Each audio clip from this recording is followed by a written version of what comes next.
So hello everyone, कैसे हैं आप? तो हम लोग पॉलिनोमियल देख रहे थे सेकंड चैप्टर। इसके 2 वीडियोज़ हो चुके हैं अभी तक। ये तीसरा वीडियो है। ये तीसरा वीडियो और इसमें हम लगाएँगे एक्सरसाइज 2.2 लगाएँगे। 2.1 हम पहले वीडियो में देख चुके हैं। सेकंड वीडियो में पहला वीडियो बेसिक अलजेब्रा हमने डिस्कस किया था। तो सब कुछ बिल्कुल क्रम से चल रहा है। तो आज हम 2.2 लगाएँगे, ठीक है? उससे पहले हम देखेंगे वैल्यू ऑफ पॉलिनोमियल्स क्या होता है, थोड़ा-सा समझेंगे, देन हम एक्सरसाइज पर आएँगे।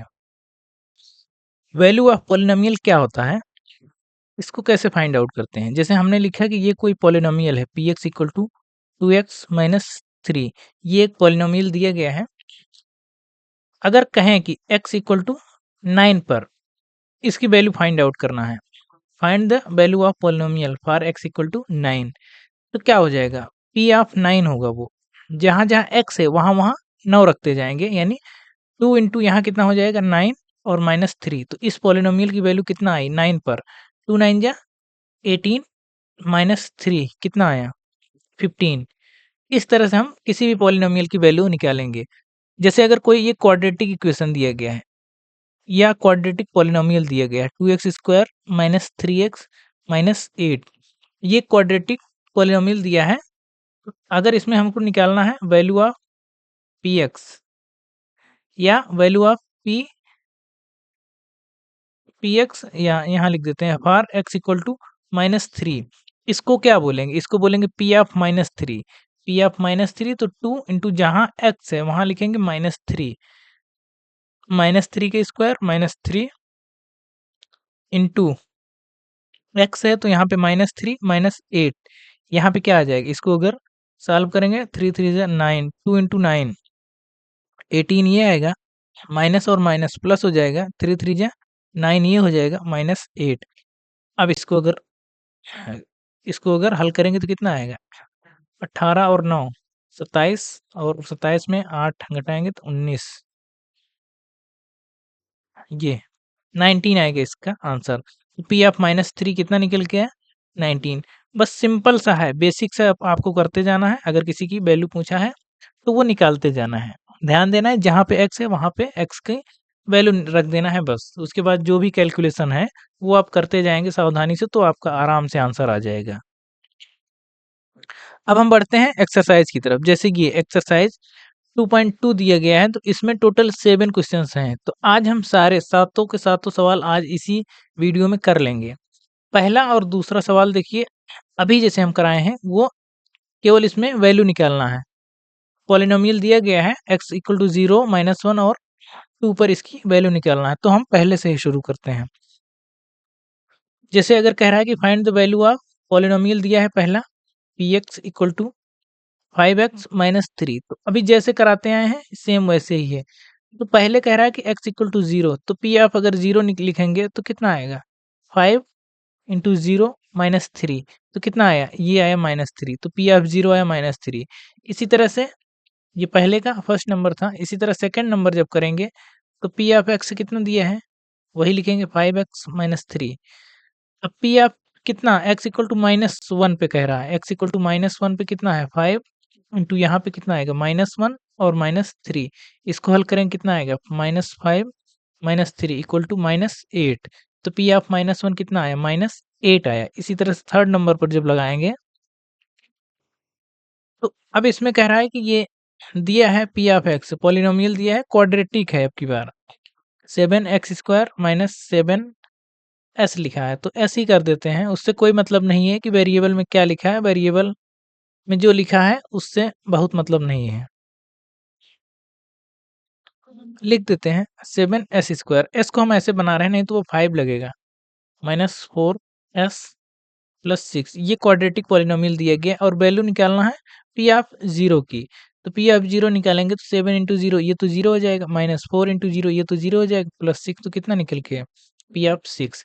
इसी तरह से अब इसमें दूसरा जब लिखेंगे, इसमें पी ऑफ 2 भी निकालना है, तो पी ऑफ 2 आप निकाल लेंगे 5 इंटू जो थर्ड नंबर का क्वेश्चन था, पी ऑफ 2 निकालेंगे 5 इंटू 2 माइनस 3, 5 इंटू 2 माइनस 3, तो 5 2 जो 10 माइनस 3, तो ये 7 आ गया, ठीक है। तो यहाँ से हम सेकंड नंबर का क्वेश्चन लगा रहे हैं। सेकंड नंबर का ये फर्स्ट क्वेश्चन है, क्वाड्रेटिक पॉलिनोमियल दिया गया है। तो पी ऑफ 0 कितना आया, यहाँ लिख देते हैं। पी ऑफ 0 यहाँ पे निकल के आया 6। इसी तरह सेकंड नंबर का जब लगाएंगे, यहाँ लगा लेते हैं। सेकंड नंबर का जब लगाएंगे, सेकंड नंबर का फर्स्ट क्वेश्चन क्वाड्रेटिक पॉलिनोमियल दिया है, पी ऑफ एस दिया है। पी ऑफ एस दिया है 7s² माइनस 4s प्लस 6। कितना निकल के आया, ये निकल के आया। अब निकालना कितना है, पी ऑफ 0 निकालना है, यानी s इक्वल टू 0 रखना है। तो यहाँ भी 0 हो जाएगा, 4s यहाँ भी 0 हो जाएगा, प्लस 6। तो इसका आंसर आ गया 6। इसी तरह से सेकंड क्वेश्चन करेंगे। पी ऑफ एस लिखेंगे, लिख देते हैं एक बार हम। 7s² minus 4s plus 6। निकालना क्या है, पी ऑफ -3। तो पी ऑफ -3, तो यहाँ -3 रखेंगे। 7 इंटू -3 का स्क्वायर माइनस 4 इंटू -3 प्लस 6। इसको सॉल्व कर लेंगे तो 3 3 जा 9 और 9 और 7 जा 63 माइनस ये माइनस ऑफ माइनस प्लस हो जाएगा, ये 12 आ जाएगा प्लस 6 आ जाएगा।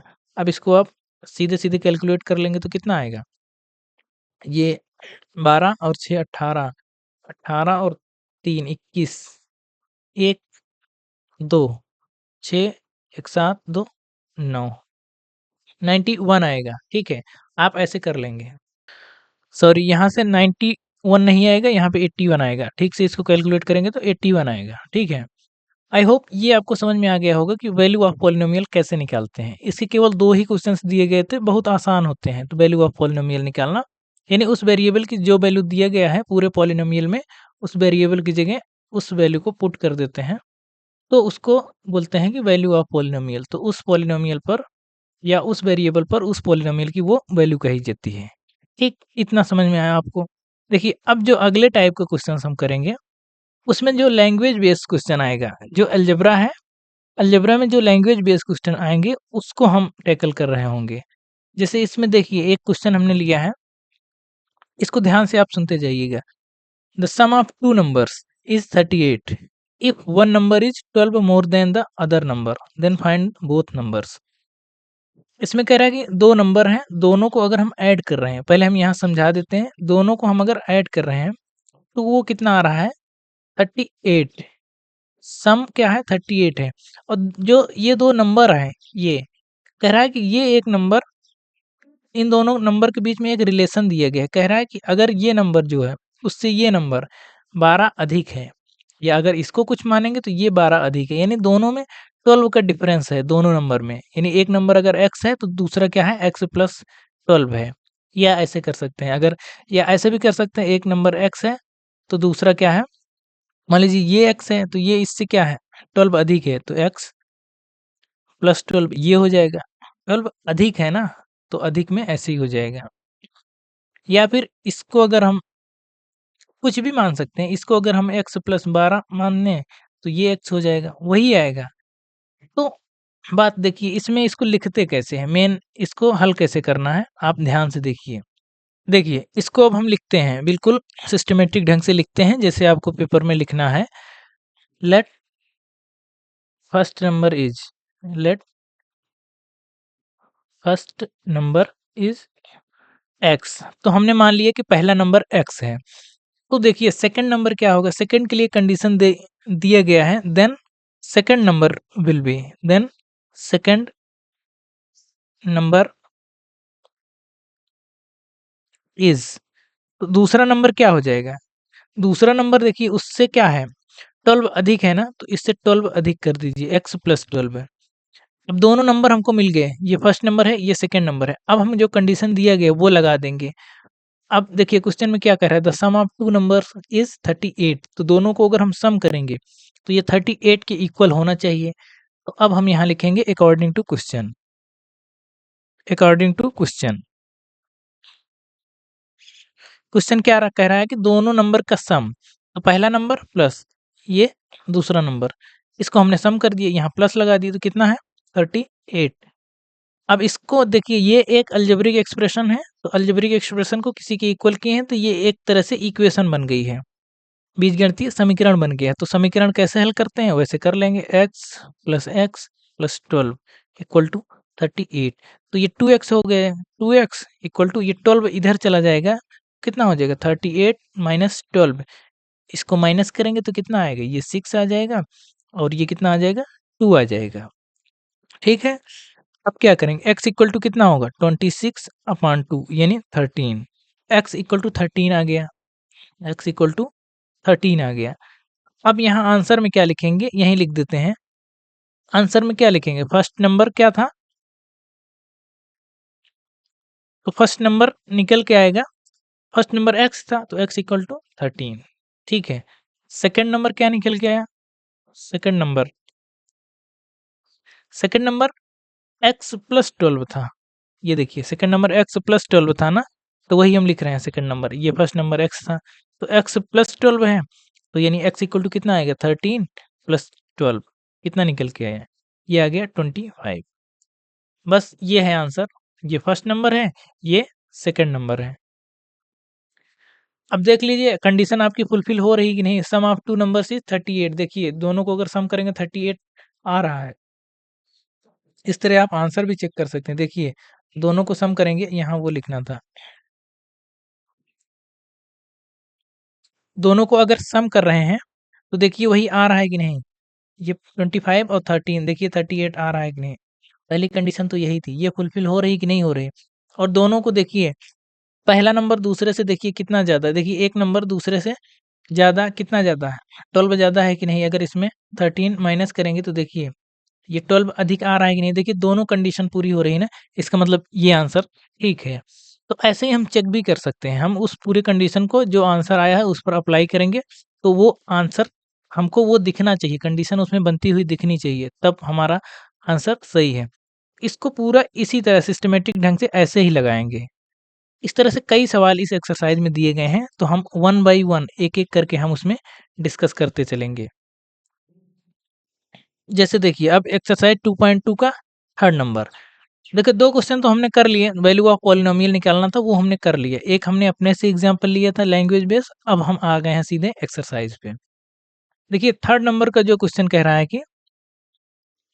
कि the present age of Sahil's mother, colour हम चेंज करते हैं, the present age of Sahil's mother is 3 times Sahil's present age. After 5 years their ages will add up to 70 years. Find their present age. जैसे हमने अभी इसको किया है सेम उसी तरह से ये क्वेश्चन लगेगा। अगर आप समझ पा रहे हैं तो वही लगभग सवाल है, केवल डेटा बदल गया है, अब की बार एज पर उसको कर दिया है, बस नंबर की बजाय एज पर कर दिया गया है। तो इसको देखिए सिस्टमेटिक लिखेंगे कैसे, हम यहाँ लिखना शुरू करते हैं। हमको देखिए पता क्या है, present age of Sahil's mother is 3 times Sahil present age. तो साहिल की एज और उसकी माँ की उम्र दोनों से हमको क्वेश्चन को लेके चलना है। तो हम पहले एक का मान लेंगे। तो देखिए कह रहा है कि साहिल की माँ की उम्र साहिल की उम्र से 3 गुना है, ये कह रहा है। तो कौन 3 गुना है, उसकी माँ। तो हम मानेंगे पहले साहिल को। तो लेट, आप उसकी माँ को भी मान सकते हैं लेकिन फिर अपान 3 करना पड़ेगा, फिर उसका वो तिहाई हो जाएगा ना, अपनी माँ का 1/3 होगा। माँ 3 गुना है तो वो 1/3 होगा। तो हम नीचे मतलब फ्रैक्शन से बचने के लिए हम जो छोटा है सबसे पहले उसको मानेंगे। आप भी कोशिश करिएगा जो भी छोटा है दोनों में उसको एक्स माना करिए। तो देखिए यहाँ पे क्या होगा, लेट प्रेजेंट एज, हम प्रेजेंट एज मानेंगे सबकी। प्रेजेंट एज ऑफ साहिल, साहिल की प्रेजेंट एज हमने माना है x ईयर्स। ठीक, इतनी बात समझ में आई। अब कह रहा है कि उसके माँ की उम्र उसकी उम्र की 3 गुनी है। तो क्या हो जाएगा, then present age of Sahil's mother, Sahil's mother कितना हो जाएगा, इसका 3 गुना है, 3 इंटू एक्स ईयर्स, ये हो जाएगा यानी 3x, सीधे सीधे लिख सकते हैं ईयर्स। ठीक, इतना समझ में आया। तो कह रहा है कि after 5 years their ages will add up to 70। तो 5 साल बाद कह रहा है कि आफ्टर, यानी अगर किसी की उम्र आज, अगर प्रेजेंट में, अगर इसी बच्चे की उम्र अगर कहा जाए कि आज ये 10 साल का है तो 5 साल बाद कितने कितनी इसकी उम्र हो जाएगी? 5 साल बाद सीधे-सीधे ये 15 का हो जाएगा ना, उसमें 5 ऐड हो गया है। अगर पूछा जाए 5 साल पहले, अगर बिफोर पूछा जाए तो 5 माइनस हो जाएगा, यानी 5 साल का था। अगर पूछा जाए आफ्टर, यानी आफ्टर बाद में, तो 5 ऐड हो जाएगा। तो अब कह रहा है कि आफ्टर 5 ईयर्स, तो आफ्टर 5 ईयर हम दोनों की एज निकाल लेते हैं। आफ्टर 5 ईयर्स, 5 साल बाद साहिल की उम्र कितना हो जाएगी? साहिल साहिल्स एज, साहिल की एज कितना हो जाएगी? उसमें 5 ऐड हो जाएगा सीधे-सीधे। और उसके बाद साहिल्स मदर एज, या एज ऑफ साहिल्स मदर, ऐसे लिख सकते हैं। साहिल्स मदर, अभी जितना है साहिल की माँ की उम्र, उसमें 5 का क्या होगा? 5 का इंक्रीज़ होगा ना, 5 की वृद्धि होगी, ये हो गया। अब अगर हमने ये निकाल दिया, तो अब इसी पर कंडीशन लगाना है। अकॉर्डिंग टू क्वेश्चन, यहाँ लिखेंगे according to question, according to question. हम अब अगले स्लाइड पर मूव करते हैं, ठीक है? इसकी x+5 आई है और 3x+5 आई है, यहाँ पे जगह कम पड़ेगी, तो हम अगली स्लाइड पर यहाँ पे लिखते हैं according to question, according to question. कह रहा है कि जो 5 ईयर आफ्टर आफ्टर 5 ईयर दोनों की एज का सम जो है वो 70 ईयर्स हो रहा है। तो दोनों का सम यानी साहिल प्लस मदर, दोनों की उम्र का सम कितना हो रहा है? 70 ईयर्स। तो साहिल की उम्र कितनी है? हमने जो निकाला एक्स थी, तो 5 साल बाद x+5 हुई। इसकी 3x थी, तो 5 साल बाद 3x+5 हुई। दोनों को हमने ऐड किया तो कितना आया? 70 ईयर्स। एक-एक चीज़ आप समझते जाइए। अब x को 3x के जोड़ेंगे तो कितना आएगा? 4x प्लस 5 को 5 से जोड़ेंगे तो 10 आएगा, और यहाँ पे कितना आ गया? 70। 4x इक्वल टू, ये 10 उधर जाएगा तो कितना होगा? 60, तो x इक्वल टू 60/4, तो ये कितना आएगा? 15। x निकल के आ गया 15। तो साहिल से प्रेजेंट एज कितनी आई? तो प्रेजेंट एज ऑफ साहिल, साहिल की एक्स थी ना, एक्स इक्वल टू कितना निकल गया? 50। तो ये उसकी प्रेजेंट एज आई 50 ईयर्स। और फिर कितना आया? Present age of Sahil's mother, Sahil's mother कितना थी उसकी? वो 3x थी, तो हमने देखा तो 3x थी ना, 3x, तो यानी 3 इंटू 15, तो कितना आ गया? 45। तो उसकी उम्र कितनी आ गई? 45, और उसकी उम्र 15। तो इस तरह से हम एज निकाल सकते हैं। क्वेश्चंस देखिए इसके कठिन नहीं होते, क्वेश्चन आसान होते हैं, बस लैंग्वेज बेस्ड होते हैं। तो हमको ये पता करना है किसको क्या मानना है, ठीक है? हमको जैसे इसकी उम्र निकालना था, मान लीजिए यही साहिल है, तो हम पूरा जैसे मान लिए कि प्रेजेंट एज इसकी एक्स है, इसकी माँ की उम्र कह रहा है कि इसकी उम्र का 3 गुना है, तो उसकी 3x हो जाएगी अपने आप। फिर जैसे-जैसे क्वेश्चन कह रहा है कि 5 ईयर आफ्टर, आफ्टर 5 ईयर दोनों में 5-5 का इंक्रीज़ होगा, इसमें भी 5 का इंक्रीज़ होगा, इसमें भी 5 का इंक्रीज़ होगा। अब जैसे क्वेश्चंस कह रहा था कि 5 साल बाद दोनों की उम्र का सम 70 है। ये लिखने की ज़रूरत नहीं है आपको, ये आप नहीं लिखेंगे, आप यहाँ सीधे ये लिखेंगे, क्योंकि ये साहिल की उम्र है और ये उसके माँ की उम्र है, दोनों का सम 70 हो गया। यहाँ से एक इक्वेशन मिली, हमने सॉल्व करी है, x हमको मिल गया। हमने सिंगल वेरिएबल में लगाया था तो हमको x मिल गया, बस x मिल गया तो हमको साहिल की उम्र पता चल गई और उसके माँ की उम्र पता चल गई। आई होप आप समझ पा रहे होंगे। तो ये इस तरह से क्वेश्चंस को हमको अप्रोच करना है। अगले क्वेश्चन की ओर बढ़ते हैं, क्वेश्चन नंबर 4। क्वेश्चन नंबर 4 कह रहा है the difference between two positive integers is 63। The ratio of the two integers is 2:5। Find the two integers. अब इसमें दो इंटीजर कह रहा है, उनका डिफरेंस जो है वो कह रहा है 63 है, और दोनों इंटीजर का इसमें रेशियो दिया है। जो अगर रेशियो दिया है तब इस तरह के क्वेश्चंस आसान हो जाते हैं।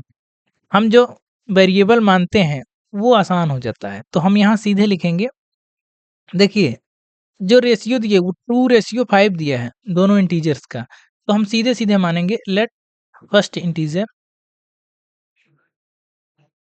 फर्स्ट इंटीजर इज 2x, सीधे मानेंगे।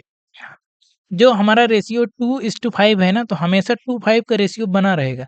तो 2x ये मान लेंगे पहला जो इंटीजर है एंड सेकंड इंटीजर। थोड़ा-सा राइटिंग आप लोग अभी हमारी ठीक नहीं हो पाई है, तो आप मैनेज कर लीजिएगा, ठीक हो रही है धीरे-धीरे, हो जाएगी। इसको हटा ही देते हैं, 1 मिनट। हाँ, एंड द सेकंड इंटीजर, तो सेकंड इंटीजर सीधे-सीधे हो जाएगा 5x, ठीक है? अब अकॉर्डिंग टू क्वेश्चन, क्वेश्चन क्या कह रहा है? क्वेश्चन कह रहा है कि दोनों का डिफरेंस दोनों का डिफरेंस यानी इसका और इसका डिफरेंस अगर निकालेंगे, तो डिफरेंस यानी बड़े में से ही छोटा घटाते हैं, कोई 2 में से 5 नहीं घटाएगा, तो 5x माइनस 2x कह रहा है कि दोनों के डिफरेंस 63 है।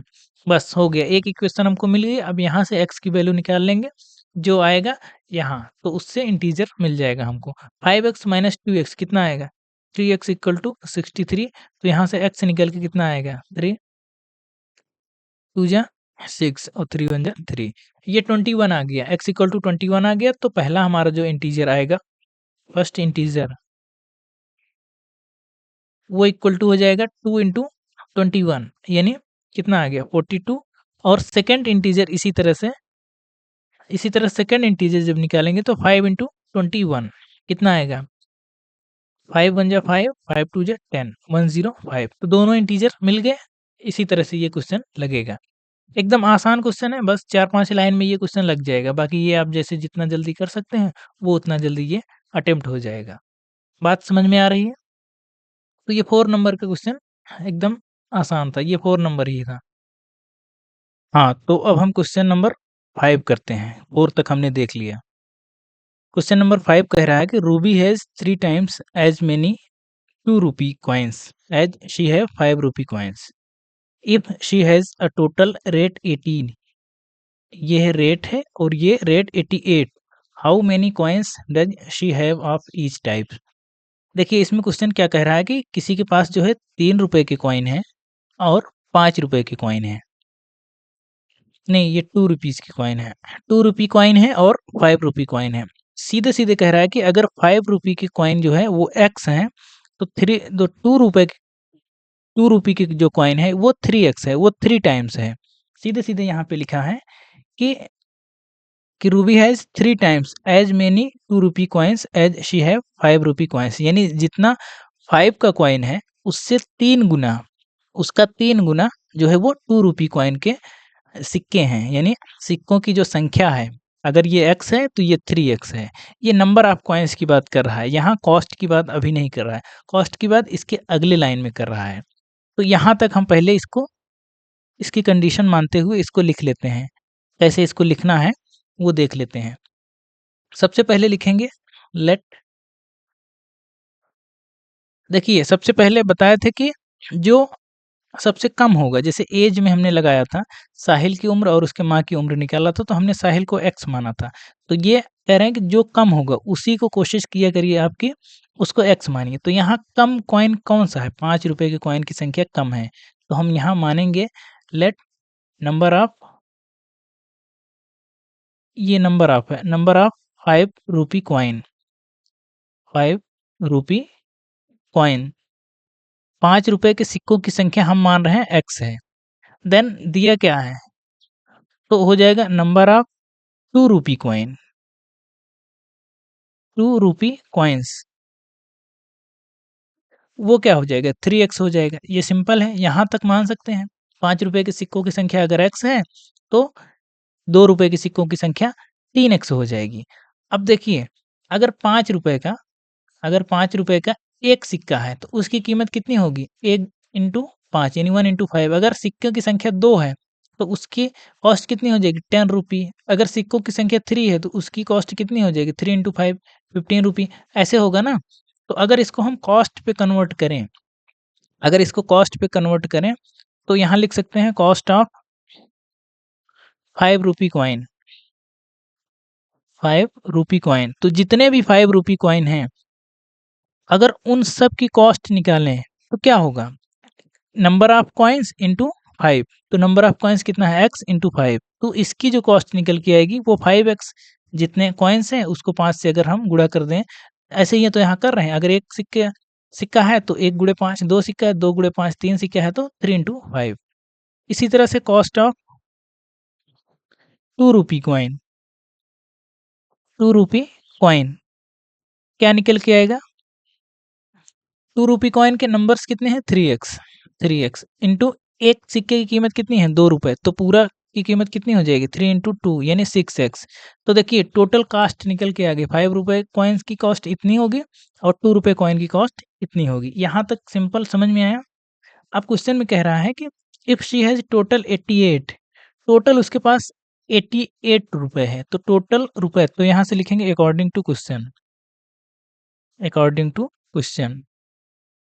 अब कह रहा है कि टोटल सम जो है यानी 5 रुपए के कॉइन्स की संख्या और 2 रुपए के कॉइन की संख्या जो कॉस्ट निकल के आ रही उनका जो है सम कितना है? 88 है। तो हम यहाँ से कर देंगे 5x plus 6x equal to 88। दोनों की कॉस्ट निकल के आई 88 रुपए ऐड करने पर। तो यहाँ से कितना आएगा? 11x equal to 88। तो यहाँ से x निकल के आएगा 8। यानी अब हम सब कुछ निकाल सकते हैं। अब नंबर ऑफ कॉइन्स अगर पूछेगा 5 के कॉइन्स की संख्या कितनी है? तो x यानी 8। और यहाँ नंबर ऑफ कॉइन्स ऑफ 2 रुपी तो ये 3x होगा। तो यहाँ से लिख देंगे number of 5 rupee coin, number of ये 5 है, 5 रुपी कॉइन ये इक्वल टू यहाँ दिखेगा, हाँ 8 दिख रहा है। और number of 2 rupee coin, 2 rupee coin तो 2 रुपए के कॉइन कितने होंगे? 2 रुपए के कॉइन 3 इंटू 8 24। तो ये है आंसर 8 एंड 24। यहाँ 8 आएगा और यहाँ 24 आएगा। ये है आंसर। आई थिंक आपको समझ में आया होगा। एकदम सिस्टमेटिक हमने यहाँ लिखना भी सिखाया है, कैसे लिखेंगे प्रॉपर जो है लाइन बाय लाइन आपको लिखना आना चाहिए और समझ में भी आना चाहिए। तो ये हो गया क्वेश्चन नंबर 5। अगले क्वेश्चन की ओर बढ़ते हैं। क्वेश्चन नंबर 5 ये हो गया। क्वेश्चन नंबर 6 देखिए 6 में क्या कह रहा है? 6 में ये कह रहा है farmer cuts 300 feet fence into 2 pieces of different sizes. कह रहा है कि एक जो है फेंस है, कोई भी ऐसे ये मान लीजिए ये कोई फेंस है, ये इसको बाड़ी बोलते हैं जो है आम भाषा में, ये कोई तार आप मान सकते हैं। ये फेंस है इनटू 2 पीसेस, इसको 2 पीसेस में काट रहा है और यहाँ लिखा है डिफरेंट यानी इक्वल नहीं है, बिल्कुल बीच से नहीं काट रहा है, तो 2 डिफरेंट साइज में काट रहा है अलग-अलग। अब कह रहा है कि the longer piece is 4 times as long as she the shorter piece. How long are 2 pieces? How long are the 2 pieces?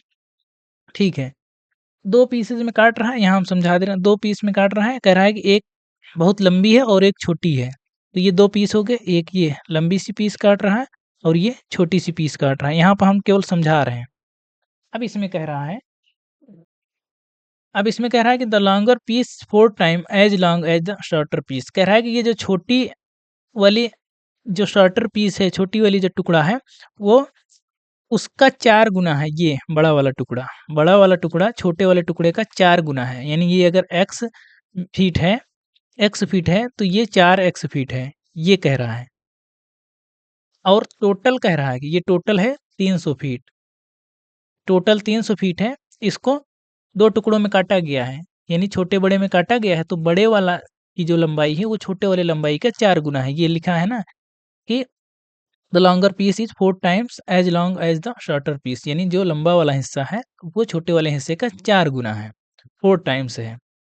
ठीक, इतना समझ में आ गया। करना क्या, यानी अब इन दोनों को अगर हम ऐड करें, अगर इन दोनों को ऐड कर दें तो इसके बराबर आना चाहिए। यही सिंपल हमको करना है क्वेश्चन में। बस ये देख के आपको आइडिया आ गया होगा करना क्या है। अब यहाँ हम आगे लगाना शुरू करते हैं। Let length of shorter piece, पहले शॉर्टर वाला मान लेंगे, छोटा वाला पहले मान लेंगे। Shorter piece equal to x feet, इसको मान लीजिए। देन कह क्या रहा है? Then length of longer piece, length of longer piece कह रहा है कि लॉन्गर पीस जो है वो शॉर्टर पीस का 4 टाइम्स है, यानी उसका 4 गुना है। तो ये कितना आ जाएगा 4x फीट। यहाँ से सीधे-सीधे आ गया। तो टोटल लेंथ गिवन कितना है? गिवन टोटल लेंथ गिवन कितना है? गिवन कितना है? 300 फीट। 300 फीट, ठीक? अब यहाँ से अगर टोटल निकालेंगे तो x प्लस 4x होगा। तो यहाँ लिखेंगे अकॉर्डिंग टू क्वेश्चन या अकॉर्डिंग टू कंडीशन, कुछ भी लिख सकते हैं। अकॉर्डिंग टू, अगर कंडीशन लिख देंगे तब भी गलत नहीं है। According to condition, total length अगर निकालेंगे x प्लस 4x आएगा ना, और यहाँ टोटल लेंथ कितना दिया है, तो दोनों को इक्वल होना पड़ेगा, क्योंकि दोनों वही हैं, दोनों एक ही स्टिक है या एक ही फेंस है। तो दोनों को 2 टुकड़े किए गए हैं, दोनों टुकड़ों को जोड़ो तो पूरी टोटल के इक्वल आना चाहिए। तो 5x इक्वल टू कितना आ गया? 300। तो x इक्वल टू 60, यानी 60 फीट। बस अब सब कुछ आ गया, यानी छोटे वाले की लेंथ कितनी हो गई? 60 फीट, और बड़े वाले की लेंथ कितनी हो गई? 60 इंटू 4 यानी 240 फीट। तो यहाँ लिखेंगे कितना? Length of longer piece equal to 60 feet, और length of shorter piece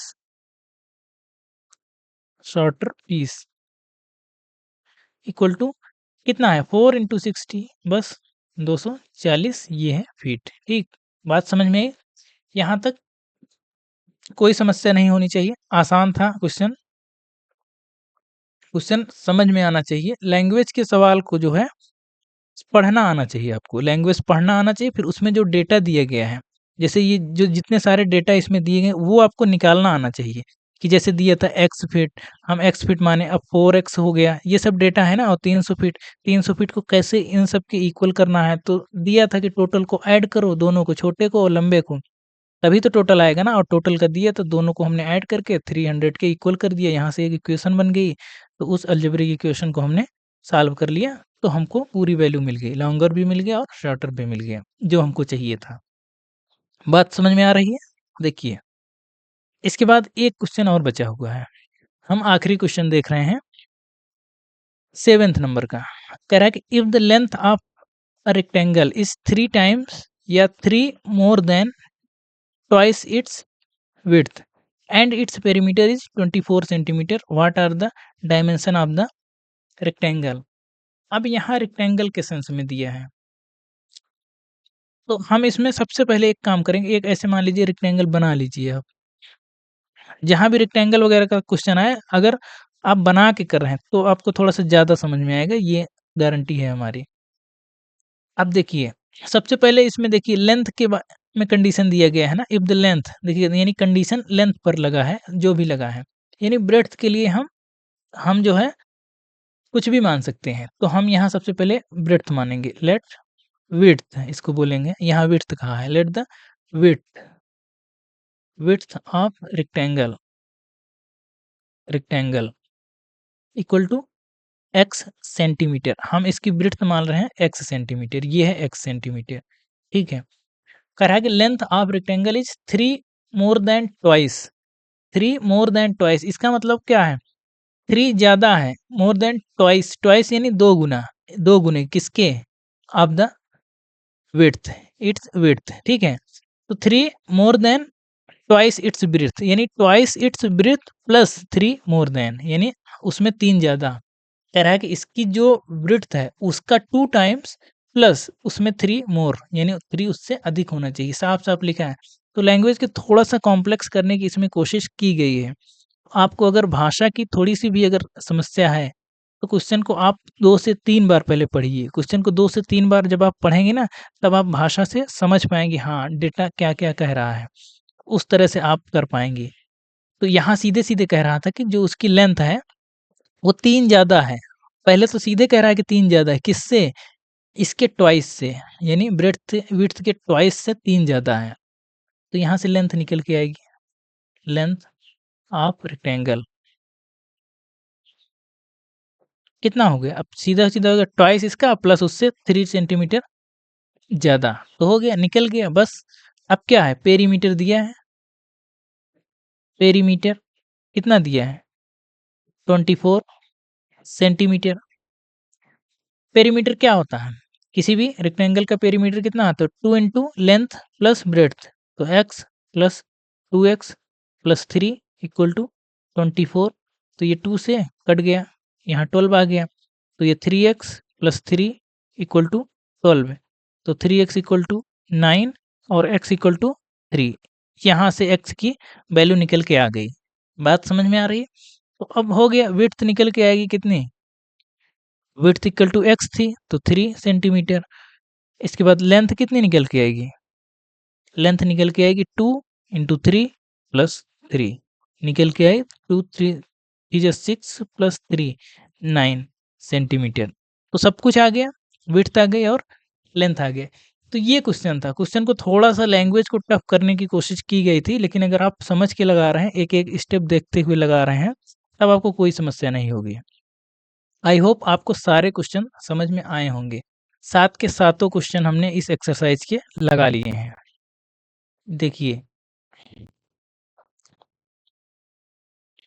7 question थे, हमने सब लगाए, पहला, दूसरा, तीसरा, चौथा, पांचवा, छठवा और सातवां, हमने सारे क्वेश्चंस यहाँ के अटेम्प्ट कर लिए। तो अब जो है आपका काम क्या है, हमने क्या बताया था, आपको रेगुलर रहना है और आपको रिवीजन करना है। जो सारे हमने सवाल लगाए इसको खुद से लगाना है। घर पर आप खुद से बैठिए और एक-एक क्वेश्चन जो है अपने से लगाइए। जहाँ नहीं समझ में आ रहा है फिर से वीडियो बन जो है आपको मिलेगी, यानी वीडियो तो है ही है आपके पास, फिर से उसको आप जो है प्ले करिए। लेकिन पहले खुद से लगाइए। एक बार आपने देखा है ना, अब जब आप लगाएँगे तो खुद से लगाएँगे, फिर हाँ, जहाँ नहीं समझ में आ रहा है, वहाँ बीच-बीच में वीडियो को रोक करके खुद से लगाना शुरू करना है। तो आपको फिर से समझ में आएगा, पूरा समझ में आएगा। तो ये एक्सरसाइज़ यहाँ पे खत्म हो जाती है। अगली एक्सरसाइज़ हम अगले वीडियो में लगाएँगे। अब लगाएँगे 2.3 एक्सरसाइज़ 2.3। इस एक्सरसाइज़ में केवल क्वेश्चंस की प्रैक्टिस ज़्यादा है। जो चैप्टर पूरा चैप्टर है, उसमें भी इसी तरह के सवाल है। थोड़े से इससे जो है कंडीशंस अब बढ़ती जाएँगी। जैसे हमने यहाँ से ऐसे बढ़ते गए तो देखिए लैंग्वेज थोड़ी-सी टफ होती गई है।